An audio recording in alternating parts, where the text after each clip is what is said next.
बिहार विधानसभा की 2 सीटों पर हुए उपचुनाव में कब्जा जमाकर जनता दल यूनाइटेड ने एक बार फिर यह साबित कर दिया है कि बिहार में नीतीश कुमार का जलवा अब भी बरकरार है।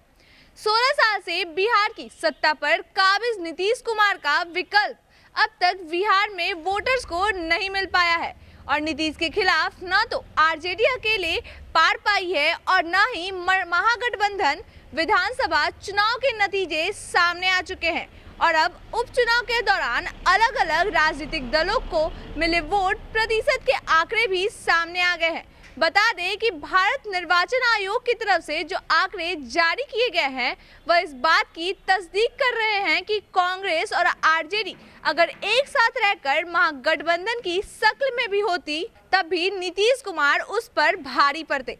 विधानसभा उपचुनाव में आरजेडी और कांग्रेस ने भले ही अलग अलग चुनाव लड़ा हो, लेकिन यह दोनों राजनीतिक दल अगर महागठबंधन के तौर पर भी निर्देश को चुनौती देते तो दोनों दलों को मिले वोट प्रतिशत तक का आंकड़ा नीतीश या एनडीए महागठबंधन को मिले वोटों के सामने नहीं टिक पाता।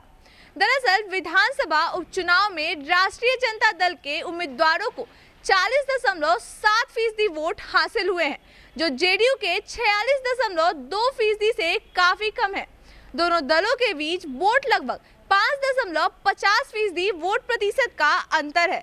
आपको बता दें कि कांग्रेस से महागठबंधन से अलग होकर अकेले चुनाव मैदान में उतरी थी और उसके उम्मीदवारों को 3.6% वोट हासिल हुए हैं।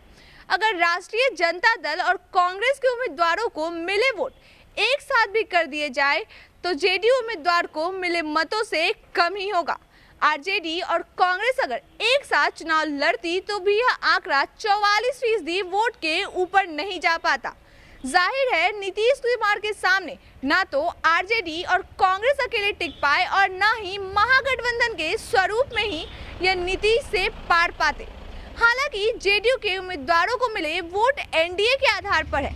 एनडीए में कुल 5 दल शामिल है, जिसमें जेडीयू के अलावे बीजेपी, हम, वीआईपी और राष्ट्रीय लोक जनशक्ति पार्टी शामिल है।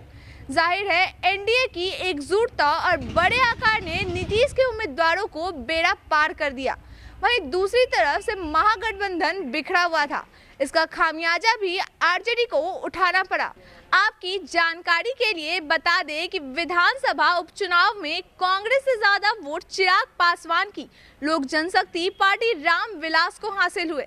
चिराग पासवान के उम्मीदवारों ने 3.65% वोट हासिल किए। वहीं वोट शेयर के हिसाब से चिराग की पार्टी तीसरे नंबर पर रही। अन्य उम्मीदवारों ने 4.53% वोट में हिस्सेदारी की, जबकि नोटा में पड़े वोटों को प्रतिशत 1.42 रहा। इसी तरह तमाम मुद्दों के लिए बने रहे न्यूज़ भारतवर्ष के साथ मैं प्रज्ञा पटना।